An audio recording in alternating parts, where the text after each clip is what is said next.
दो आलसी बेटे। कांता एक संपन्न परिवार से थी। उनके घर में धन दौलत की कोई कमी नहीं थी।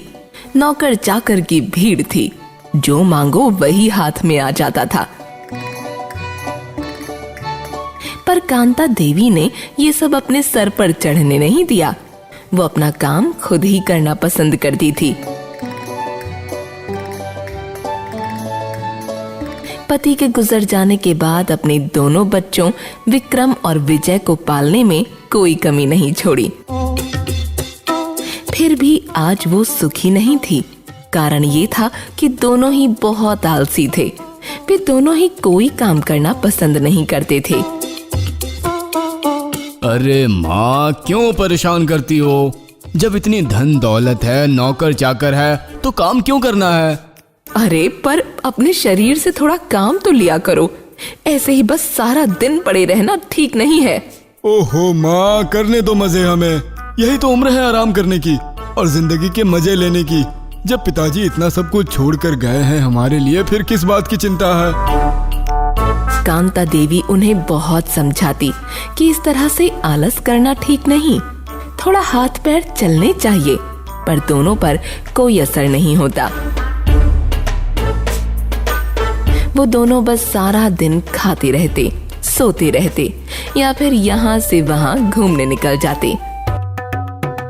एक बार की बात है, दोनों ऐसे ही पास के छोटे से जंगल में मस्ती करने चले जाते हैं। तभी उन्हें किसी जानवर की आहट सुनाई देती है। अरे अरे, मर गए, लगता है शेर आ गया। अब क्या करेंगे विजय? डर के मारे उनकी टांगें कांप रही होती हैं। अरे अरे अरे, डर मत, मैं हूं ना। सुन, तू वो लकड़ी पड़ी है ना, वो उठा, उससे भगा देंगे। वो भी डर के मारे कांप रहा होता है। ना भाई ना, मैं तो 1 इंच भी नहीं हिलूंगा। हलचल होते ही शेर मुझ पर ही कूदेगा। ऐसा करना, थोड़ा सा तू हिल पहले, फिर मैं हिलूंगा। तू ही उठा लकड़ी। अरे भाई समझ, मेरा हाथ छोटा है, वहां तक जा ही नहीं रहा। तू ही उठा ना। इतनी देर में वापस से सरसराहट होती है। दोनों एक दूसरे से चिपक जाते हैं और आंखें बंद कर लेते हैं। तभी अचानक से झाड़ियों में से कुछ उनकी तरफ कूदता है। मर गए, लगता है जानवर है कोई बड़ा सा। तू आँख खोल कर देखना विजय। नहीं नहीं नहीं नहीं नहीं, मैं नहीं कर सकता। मुझे कुछ मखमली सा छुआ है।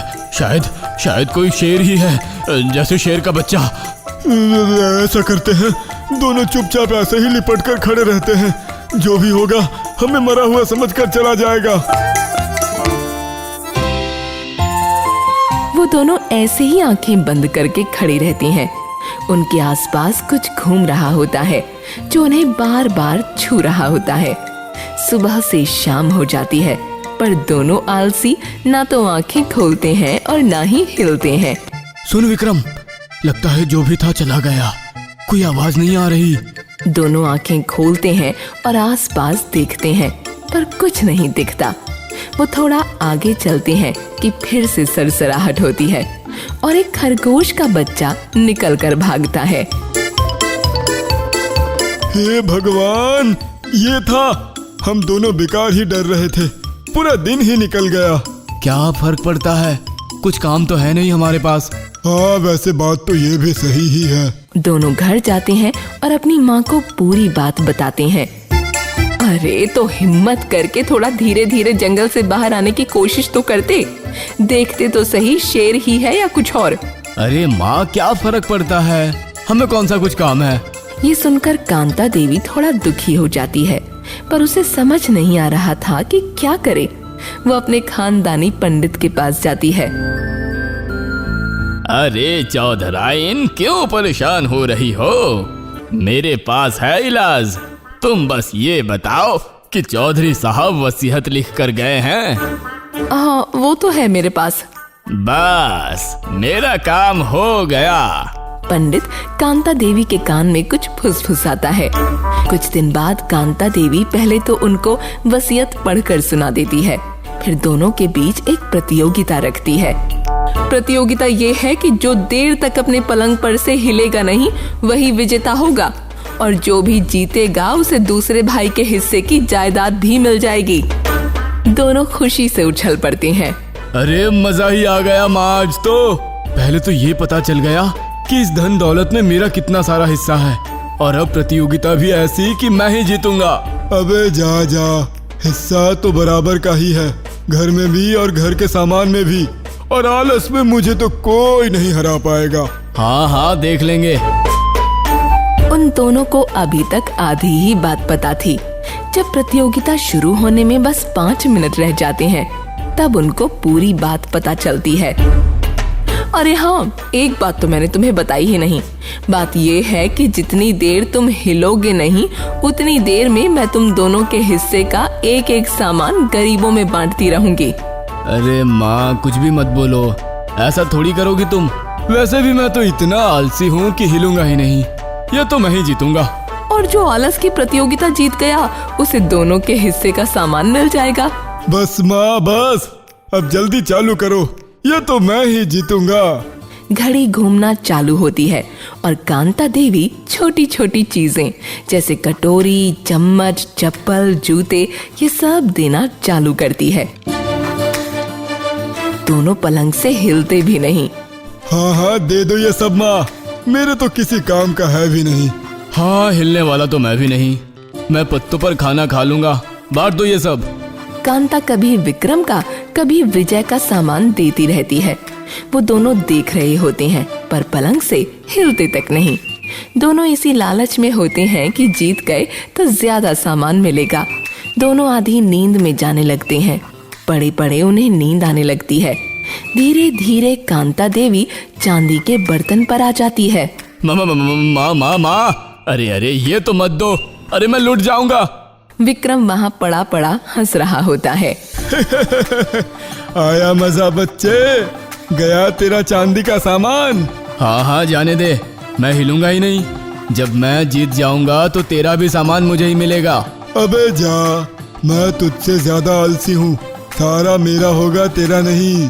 अब कांता देवी विक्रम की सोने की चीजों पर आती है। सबसे पहले उसकी सोने की चेन दे देती है। वो थोड़ा उठकर बैठता है। उसका मन करता है कि वो जाकर अपनी माँ को रोक ले, पर प्रतियोगिता जीतने के चक्कर में और ज्यादा पाने के चक्कर में वो वहीं बैठा रहता है। सारा गांव बातें करने लगता है कि भाई कितने आलसी हैं और लालची भी। सब सामान जा रहा है पर हिलने को तैयार नहीं। अब कांता देवी उनकी जमीन जायदाद पर आ जाती है।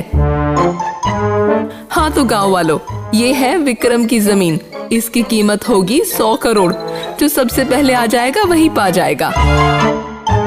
ये सुनते ही विक्रम जो कि नींद में था उचक कर बैठ जाता है।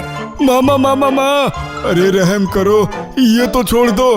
तो आ जाओ और ले जाओ ना कागज। अरे वहीं रख दो ना, थोड़ा सोलू फिर लेता हूँ, आप मत दो ना किसी को। भाई यहाँ नहीं आओगे तो ये तो जाएगी। अब विक्रम दुविधा में था।